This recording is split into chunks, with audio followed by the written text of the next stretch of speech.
Hey, I hope all is going well and you're having a beautiful, blessed day. This is the start of a double publishing day for me.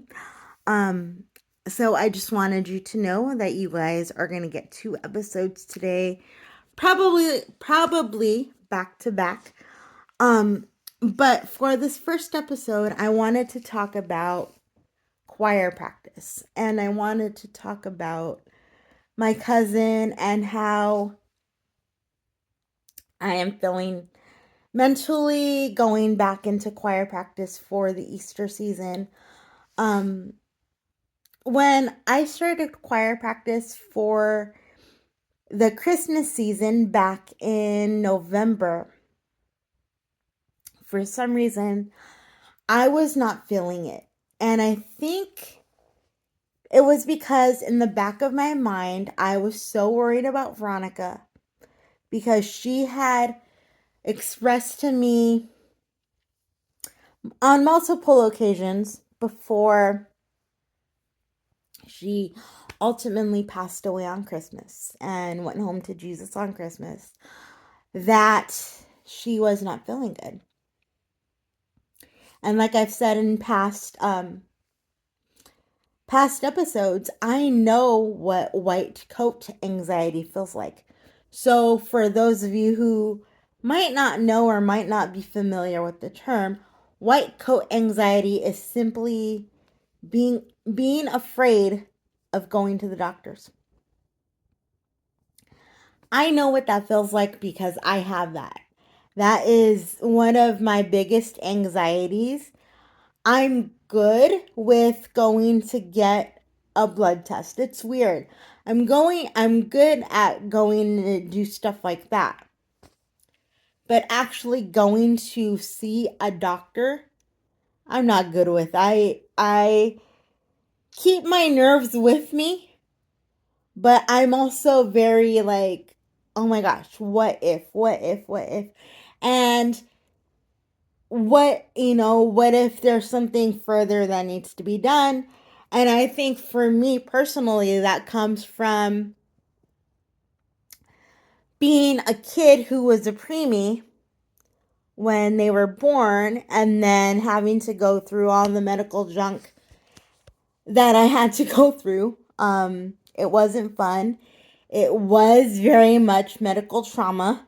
Because I was constantly in and out of the hospital until I was probably 15. 15 was my last operation.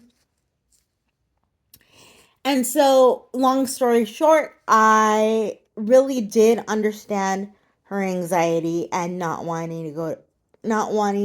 to go to the doctor. But it put me in a funky spot where I was like, I don't feel joyful about being in choir and I don't feel like I want to be here. There was something in me that was stirring that said, I don't want to be here.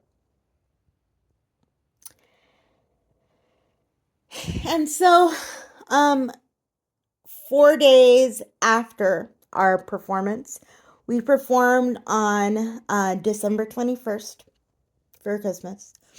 We no longer do Christmas Eve because we found out through trial and error that if we set up a performance on Christmas Eve, that our choir would start out very, very big and end up very, very small because people go out of town to visit family and things just get crazy with the numbers and the coverage and the solo coverage and stuff like that. So we stopped performing on Christmas Eve a long time ago and just started performing before Christmas, but during the Christmas season. So, with that said, I did the performance on Christmas Eve. I mean, not Christmas Eve. The 21st, 4 days before Christmas. And I tried to reach out to Veronica and she didn't answer me. our last conversation was December 6th. And I remember having asked her, and I still have the text message. I told her, I know what you could get me for Christmas. You could go out to lunch with me. And she said, I would love to do that. And so we didn't talk for a while. That was like our last conversation. And I found out what I found out about her medical status when I did. And it was just really weird how somehow I feel like somehow my heart knew something was wrong. And something felt weird and funky, and um it just felt wrong to be where I was at the time.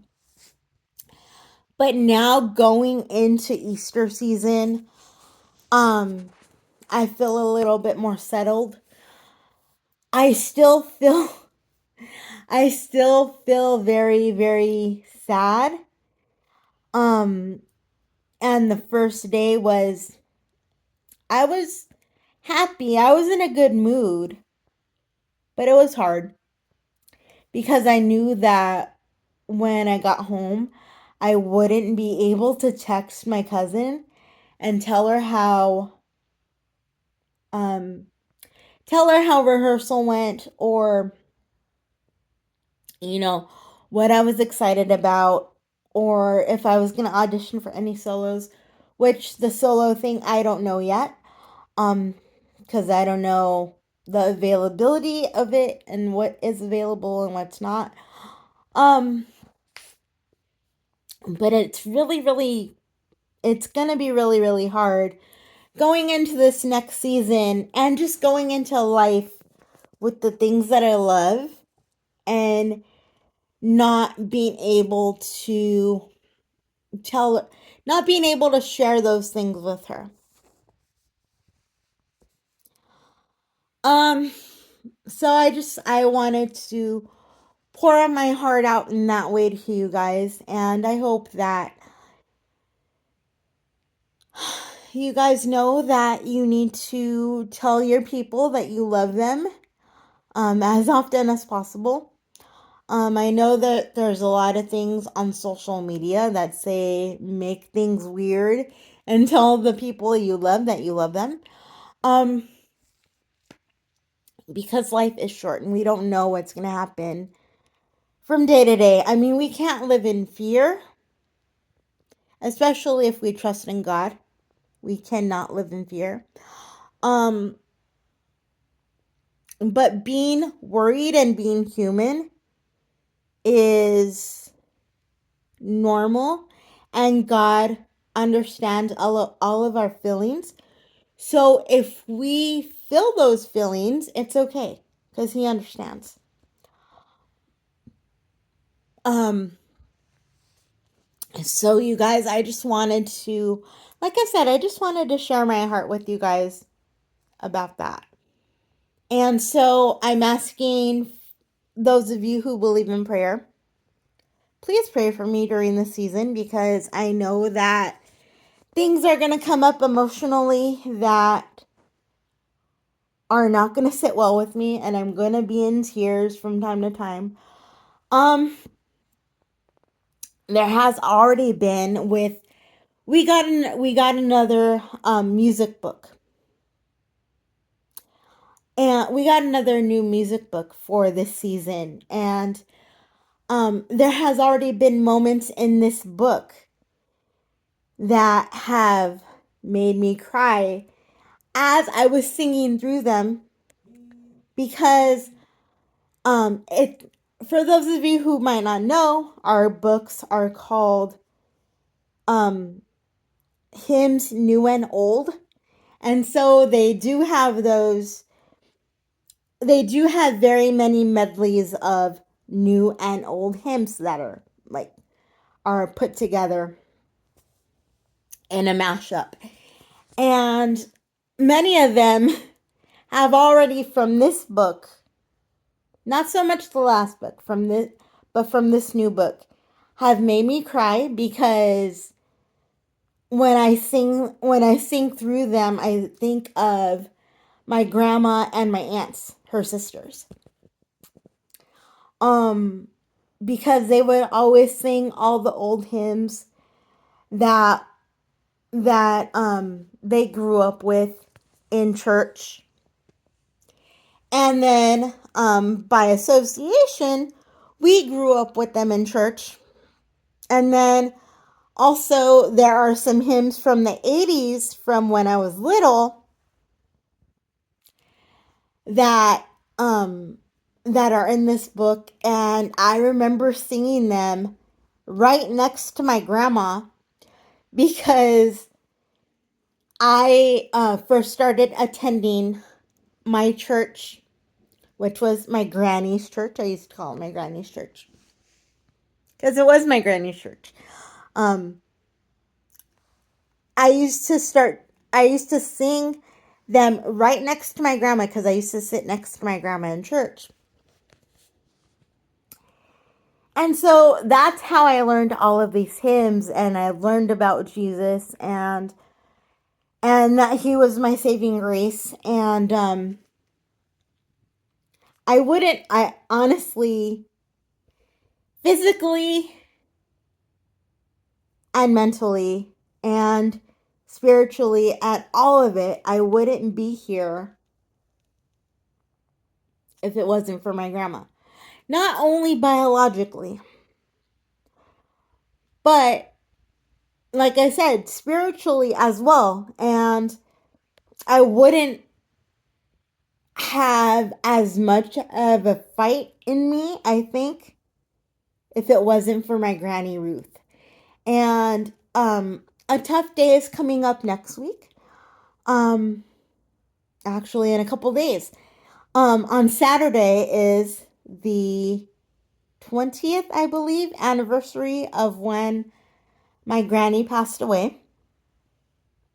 Yeah, because we are in 2026 now, and she passed away in 2006.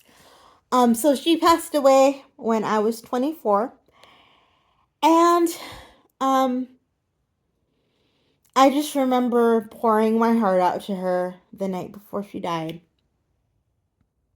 I held her hand and I said, "Thank you for everything. I love you. Um, and I'll be okay and I'll see you tomorrow." Which I literally meant I will see you tomorrow, thinking I would come back after school the next day. Because that next day was the first day of a new semester at school. So I thought, I fully had hope that I would be able to go down to the hospital the day after, or no, the next day after school. Well, it turned out that at 6 o'clock in the morning, or maybe it was 7. Anyhow, I left for school early in the morning because I had an English class at 9 o'clock. And it turned out that right after I left, my dad got the phone call that she had passed. So that was very, very hard.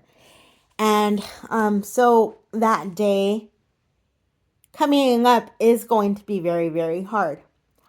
However, God, in His mercy, sends people that makes these days happy again. Because not only is it the day that my grandmother passed away, but it is now my sister-in-law's birthday. Yeah. So, that's going to be a happy moment. But I'm going to have a lot of sad moments too this week with my granny's death, and then 4 days later, no, 3 days later is the day that my mom's mom passed away. So February is heavy. But I just wanted to let you guys know that I'm okay. And if anybody, I'm not posting this just for me. I'm posting it to say that if anybody is going through anything, it's okay. Lean on God, lean on your people, and create those relationships where you can text in the middle of the night and have people be okay with it. Because they're gonna need your support too at some point or another in their lives. So, you guys, this is episode 1 of 2 for today, and I will talk to you guys later. For those of you who are gonna actually listen back to back, I will talk to you soon, very, very soon. But I love you, and thank you so much for joining Encouragement Notes, and I will see you later. God bless. Bye bye.